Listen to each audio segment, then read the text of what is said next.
Bonsoir. À la une de l'actualité, inauguration du nouveau quai du terminal à conteneurs par le président de la République, professeur Alpha Condé, un quai qui permettra désormais au port autonome de Conakry d'être plus compétitif. Après plusieurs mois de travaux champêtres, l'heure est à la récolte du riz. Nous irons dans les plaines de Mandiana où la récolte a enregistré de bons résultats. Et puis, occupation des voies publiques, le gouverneur de la ville de Conakry tire la sonnette d'alarme. Les élus locaux et les services de sécurité sont invités à prendre les dispositions pour dégager les artères principales.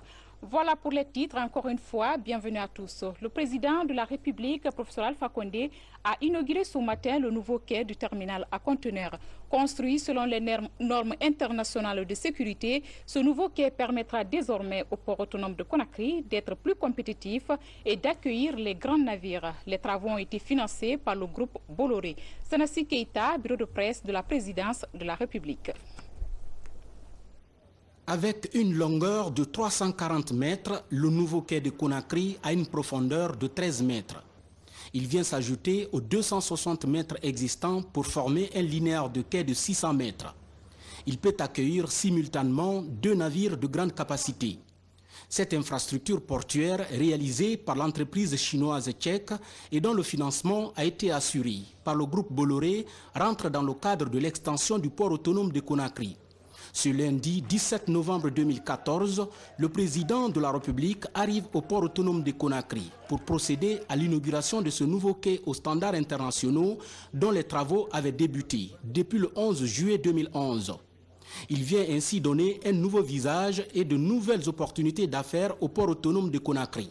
Ce nouveau quai, réalisé par la société tchèque, a entièrement été financé par le groupe Bolloré à hauteur de plus de 470 milliards de francs guinéens. Il permet d'accueillir des navires tels que les Africamax, capables de transporter 5000 conteneurs équivalent 20 pieds. Le 3 novembre dernier, le premier navire de la compagnie Maersk Line accosté au nouveau quai de Conakry Terminal, salué par l'ensemble de la communauté portuaire. Après seulement 3 ans de partenariat portuaire, nous sommes désormais en mesure d'offrir aux lignes maritimes internationales qui font escale à Conakry 600 mètres de linéaire de quai et plus de 226 mètres carrés de zone de stockage. 2 portiques de quai ont été commandés et seront livrés sur Conakry Terminal. Aujourd'hui, nous manutentions 160 000 conteneurs par an pour une capacité nominale du nouveau terminal de plus de 600 000. Nous sommes donc désormais prêts à affronter les défis de la décennie à venir. Pour sceller un partenariat mutuellement avantageux avec le groupe Bolloré, les autorités guinéennes envisagent également de réaliser d'autres ambitions. À la faveur des engagements réciproques qui nous lient dans la convention de concession du terminal à conteneurs, nous œuvrons ensemble pour doter notre port d'infrastructures et d'équipements modernes lui permettant de jouer en toute efficacité le rôle stratégique qui est le sien au sein de l'économie nationale et en direction des pays de l'Interland. Je veux parler du Mali et du Burkina Faso. En plus de ce volet portuaire, il est également prévu la mise en place d'un système de transport ferroviaire entre le port et le site de Kabelé, où il est envisagé de créer un pôle logistique de développement industriel. Ce transport ferroviaire permettra de réduire considérablement la circulation des gros camions en améliorant ainsi la mobilité dans la ville de Conakry. L'ambition du président de la République est de faire du port autonome de Conakry une plateforme d'échange vers l'Amérique, compte tenu justement de sa position géographique. Concernant le port, notre ambition est de faire du port de Conakry un hub vers l'Amérique latine. En effet, quand vous prenez la carte de l'Afrique, la Guinée est le point le plus avancé vers l'Amérique latine. Nous pouvons donc faire du port de Conakry un hub. Si nous sommes fiers d'inaugurer aujourd'hui ce port, deuxième port conteneur, ce n'est pas ça notre ambition. C'est bien ce qui a été fait. Mais ce que nous voulons faire, qu'est-ce que nous souhaitons? Rapidement faire des quais conteneurs à l'est. Aujourd'hui, vous dites qu'on peut accueillir 1000 bateaux, mais nous voulons accueillir 2000 bateaux, pas 1000. Vous dites qu'il y a 600 mètres, mais nous voulons avoir le double. Vous dites que la profondeur est de 13 mètres, mais nous voulons 14 mètres. Voilà notre ambition. Ce n'est pas ce qui est fait, c'est ce qu'on va faire qui est le plus important. Ensuite, le pôle autonome doit être dragué à 14 mètres. Nous allons sécuriser les recettes du port en créant des guichets uniques. Nous savons que ça ne plaît pas à beaucoup de monde. Il y a des gens qui s'agitent, qui veulent monter des gens, mais perdent leur temps. Les travailleurs savent que nous sommes là pour les défendre, mais nous n'allons pas laisser les gens qui n'ont pas investi au port et qui ont pillé les richesses de la Guinée continuer à manipuler les travailleurs. Nous allons imposer une gestion claire et nette du port. Ils peuvent s'agiter, ça ne nous inquiète pas. Notre seul problème, c'est comment développer la Guinée au service du peuple. Et le port, c'est d'abord les dockers. Les dockers ont joué un grand rôle dans l'indépendance de la Guinée et dans le développement. Alors, dockers, je vous dis, n'ayez aucune crainte. Non seulement vos emplois vont être sauvegardés, mais vos conditions seront améliorées. J'ai dit à vous de prendre cet engagement pour les travailleurs du port. En seulement 3 ans et demi de présence en Guinée, Conakry Terminal du groupe Bolloré totalise plus de 1370 milliards de francs guinéens d'investissement pour la modernisation du port autonome de Conakry et compte investir 500 millions d'euros pendant la durée de la concession qui s'étend sur 25 ans. Un véritable saut en avant pour la Guinée et l'ensemble des acteurs portuaires de Conakry. Pour la qualité des travaux réalisés ici, le président de la République a décerné un satisfecit au génie créateur chinois, représenté en Guinée par l'entreprise tchèque. Professeur Alpha Condé est venu ensuite couper le cordon inaugural de ce nouveau quai et visiter en même temps les photos des actes majeurs posés par rapport à l'extension du terminal à conteneurs. À sa sortie du port autonome de Conakry, le chef de l'État a eu droit à un bain de foule des dockers venus lui exprimer tout leur soutien.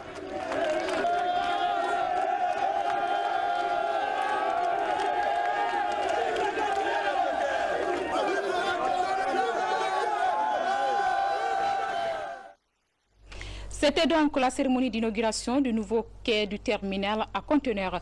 Coopération à présent, tous ensemble pour lutter contre Ebola. C'est le message transmis par la secrétaire d'État française au développement et à la francophonie au ministre de la Coopération internationale. Madame Annick Girardine a réitéré au ministre Koutoubou le renforcement du soutien de la France à la Guinée pour éradiquer cette épidémie. Adjara Matoulaye Touré, c'est ce reportage.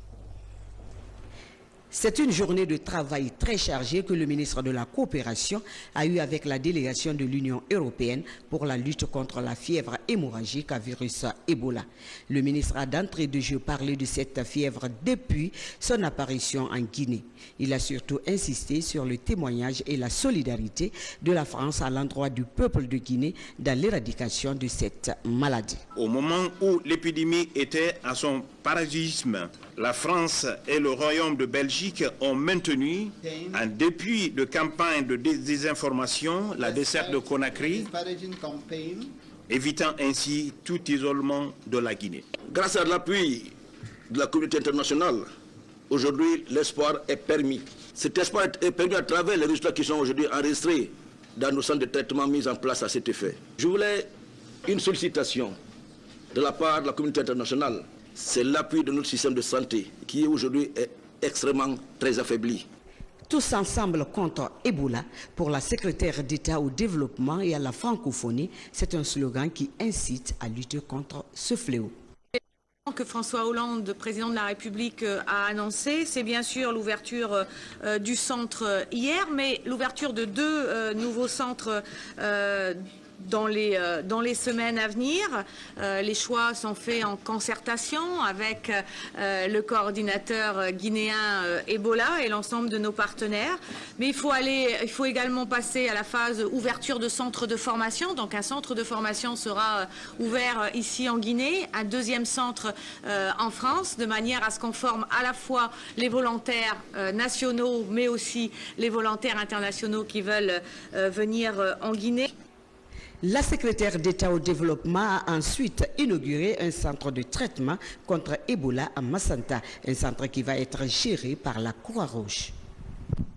À Kindia, la gouvernance est au centre d'une formation qui regroupe l'ensemble des gouverneurs et préfets du pays. La session va permettre à ces administrateurs territoriaux d'être outillés en instrument efficace de la gestion de l'administration territoriale. Une manière de mettre fin aux anciennes pratiques et faire de ces administrateurs des agents de développement local. Les détails avec Mohamed Lamine Kamara. La ville de Kindia est un modèle de développement local pour accueillir les gouverneurs et préfets du pays. Ces responsables locaux renforcent leurs compétences en matière de bonne gouvernance territoriale participative et la stratégie de communication de riposte à Ebola. Le but est d'amener ces administrateurs territoriaux à rompre avec les vieilles pratiques pour une professionnalisation du métier d'administrateur territorial. On vient de renouveler le corps régional de gouverneurs, le corps préfectoral de préfets.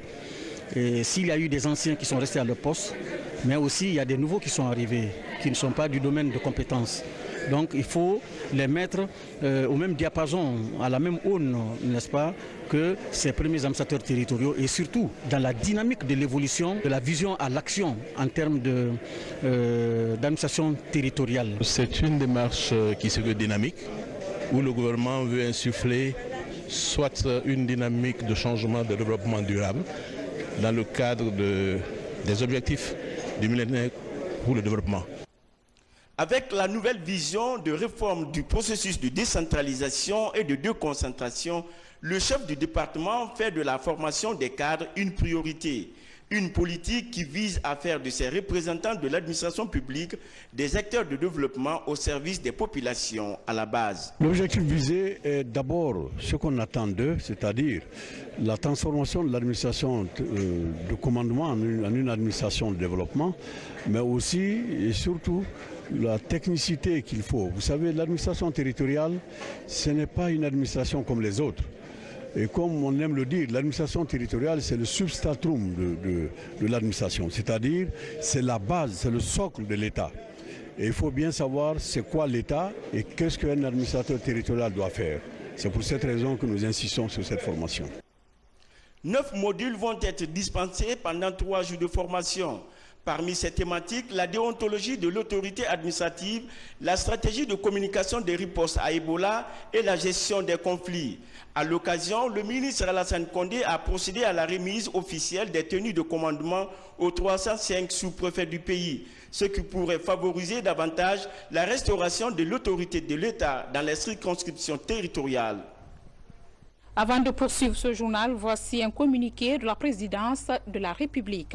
Secouréa, 17 novembre 2014.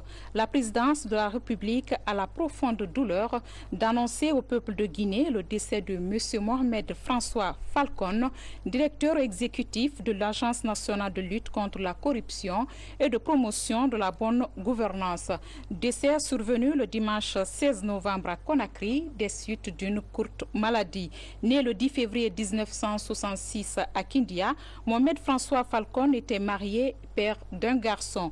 En cette douloureuse circonstance, Monsieur le Président de la République, le professeur Alpha Condé présente ses condoléances les plus attristées à la famille éplorée ainsi qu'à l'ensemble du peuple de Guinée. Que l'âme de Monsieur Mohamed François Falcon repose en paix. Amen. On en vient maintenant à cette cérémonie de remise d'équipements au service national de protection des végétaux et d'arrêt stockés. Il s'agit des motos octroyées par le ministère de l'Agriculture aux responsables des différentes divisions du service en vue de faciliter leur déplacement. Un reportage de Bernard Tonguino rendu en studio par Saint-Martin Fancinadounou. Par cette visite, la ministre de l'Agriculture vient saluer l'engagement et la détermination des travailleurs de cette direction. Récemment, le service national de la protection des végétaux s'est illustré dans la lutte contre les chenilles. En venant transmettre les félicitations du gouvernement à cette direction, Jacqueline Sultan a procédé à la remise de 5 motos que son département offre aux différentes divisions de la PV. Les services ayant bénéficié pourront désormais se mouvoir et aller vers un de nos objectifs, c'est d'assurer une prospection en vue d'une alerte rapide pour une rapide réaction par rapport aux nuisibles qui séviraient dans notre pays. En recevant ces motos, les travailleurs du service national de protection des végétaux et d'arrêt stocké expriment leur gratitude au département de l'agriculture.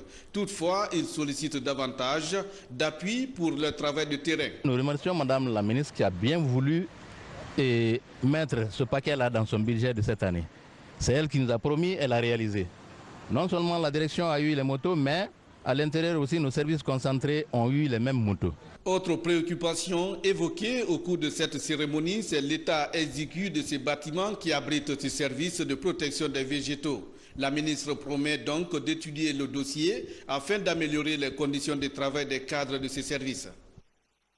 Le calendrier agricole touche à sa fin et l'heure est à la récolte dans plusieurs champs du pays. C'est le cas du champ de la coopérative agroalimentaire commerciale à la base qui se situe dans la plaine de Bagné, c'est à Koursa. Sur les 35 hectares de riz au total, 4 hectares sont déjà parachevés. Reportage signé Mohamed Souma, Ibrahim Biram Souma.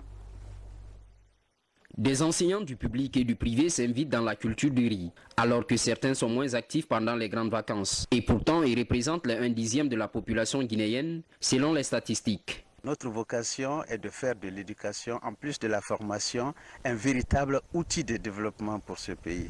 D'autant plus que les enseignants ont 3 mois d'inactivité appelée affectueusement vacances. Et 3 mois, quand vous faites les estimations, ça fait le quart de l'année. Et par 10, ça vous fait 30 mois en une décennie, ce qui fait 2 ans et demi.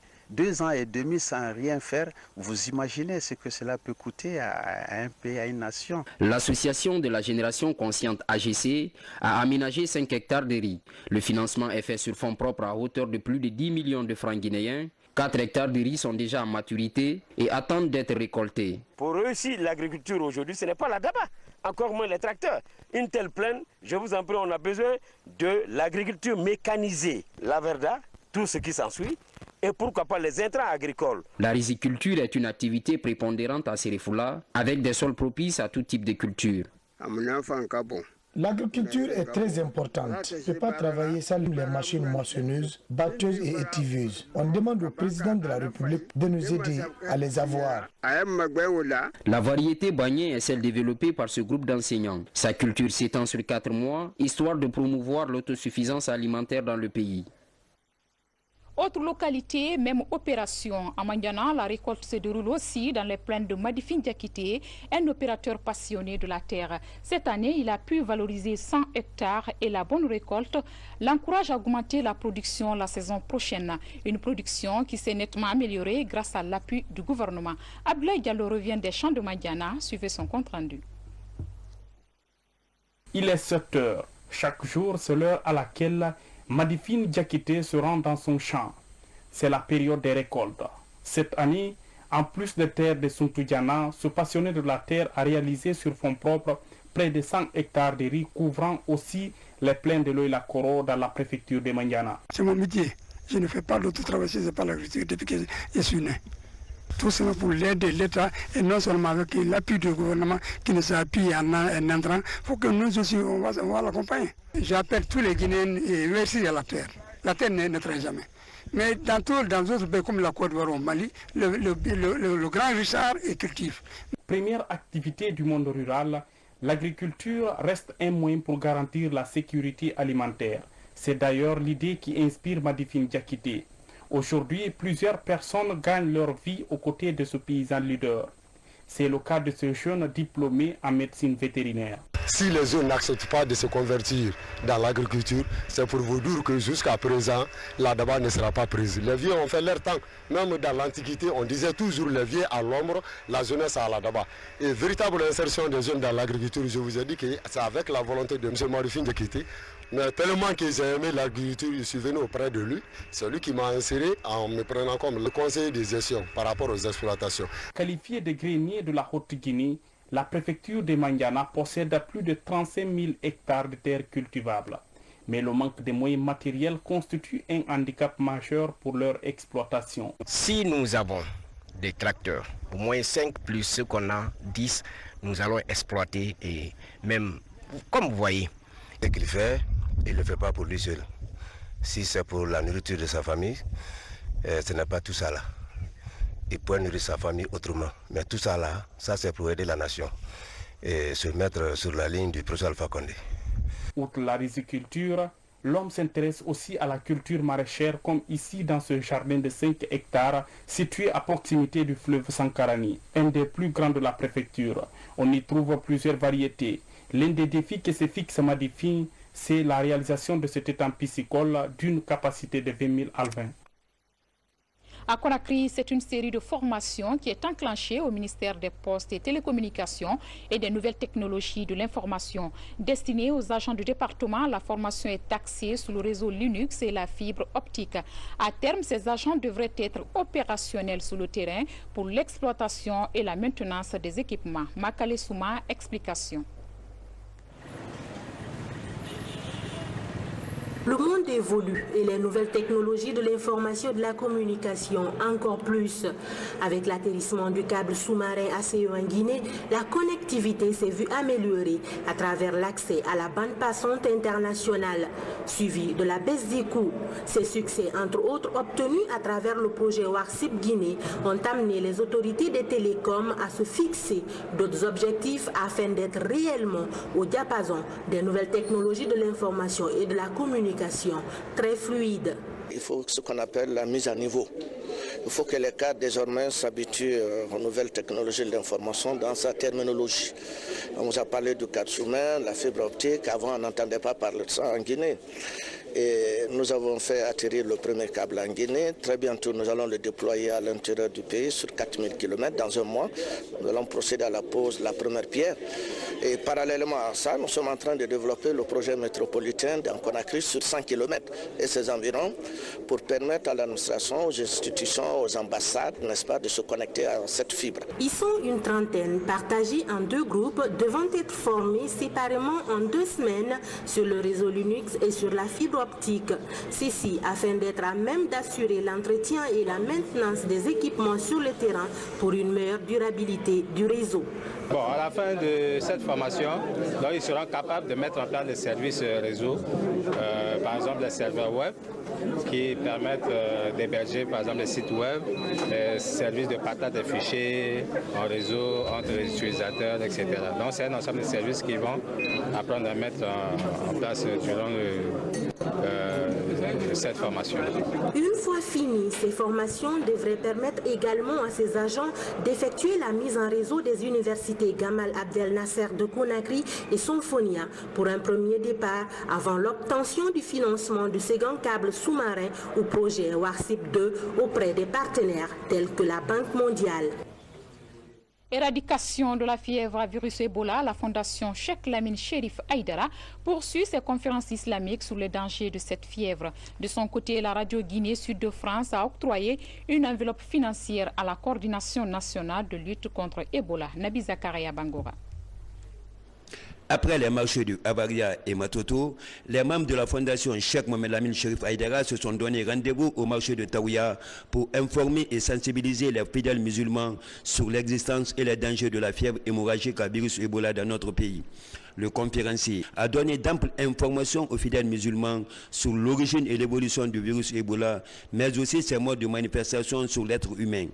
Poursuivant sa narration, le conférencier a mis l'accent sur les modes de prévention qui passent nécessairement par le respect des mesures d'hygiène, toutes choses pouvant permettre d'éviter la contamination. C'est toujours dire aux populations de faire attention à cette maladie qui est Ebola. Déjà, c'est connu chez nous. Bon, c'est une maladie qui est très dangereuse. Les chercheurs sont en train de chercher. Donc nous, les religieux, notre rôle c'est quoi? C'est sensibiliser la population pour faire attention et dire l'opinion de l'islam sur cette maladie. Toujours dans le cadre de la riposte contre Ebola, nos compatriotes vivant à l'extérieur ne couragent pas le bras. C'est le cas de Marie-Josée Yombono, propriétaire de la radio Guinée Sud de France. Cette brave dame apporte sa contribution à son pays en offrant une somme de 16 millions de nos francs à la coordination nationale de lutte contre Ebola pour renforcer son élan sur le terrain. Nous sommes fiers et reconnaissants pour toutes les initiatives prises pour informer et sensibiliser les populations par rapport à cette maladie, mais aussi pour distribuer des kits et pour prendre en charge les malades d'Ebola. En recevant cette enveloppe financière, le chargé de communication et le coordinateur national ont apprécié à juste titre le sens du patriotisme de l'heureuse donatrice. Ça me touche à plus d'un titre et ça me réconforte encore plus et galvaniser notre élan dans le sens de renforcer notre engagement dans le cadre du contrôle de cette maladie. Je sais que cette sœur qui est une mère et dont toute vie perdue sont beaucoup plus ressenties au niveau de nos sœurs que parfois nous les hommes. Souhaitons que d'autres compatriotes résidant à l'étranger emboîtent le pas de Marie-Josée Yombono. Suite à l'accident de la circulation survenu au marché Anta qui a coûté la vie à une dizaine de personnes, le gouverneur de la ville de Conakry a fait une déclaration. Dans laquelle déclaration, les maires, les services de sécurité et les administrateurs des marchés sont invités à prendre toutes les dispositions pour déguerpir les occupants illégaux des voies publiques. Surba Sourel Kamara est au micro de Moussa Bangoura et de Ousmane Kamara. Après l'accident qui a entraîné la mort d'une dizaine de personnes le week-end dernier à Anta, le gouvernorat de la ville de Conakry envisage des mesures urgentes pour sécuriser les populations. J'invite les maires, les chefs de quartier, les chefs secteurs, les services de sécurité et les administrateurs des marchés à appliquer correctement la note circulaire numéro 047 VC CAB 2014 du 4 novembre 2014 à prendre toutes les dispositions ainsi nécessaires pour procéder au déguerpissement dans les meilleurs délais de tous les occupants illégaux des trottoirs, des voies publiques, des ponts et passerelles de la ville, des alentours des marchés, et même ceux installés par la complicité des administrateurs des marchés. Soriba Sourel Kamara invite les usagers de la route au respect de cette décision. Cet encombrement entraîne des conséquences graves sur la fluidité de la circulation routière et casse complètement l'harmonie du mobilier urbain. Je demande à toute la population de bien vouloir accepter et comprendre la nécessité de ce déguerpissement qui est un facteur de leur sauvegarde, de leur paix, pour le bien de chacun et de tous, afin que ce drame ne se reproduise plus jamais. À l'intention des victimes d'accidents de la circulation routière, le gouvernorat prévoit une prière collective le vendredi prochain dans toutes les mosquées de la capitale. À l'étranger et sur le continent, l'actualité reste dominée par le choix du chef de la transition au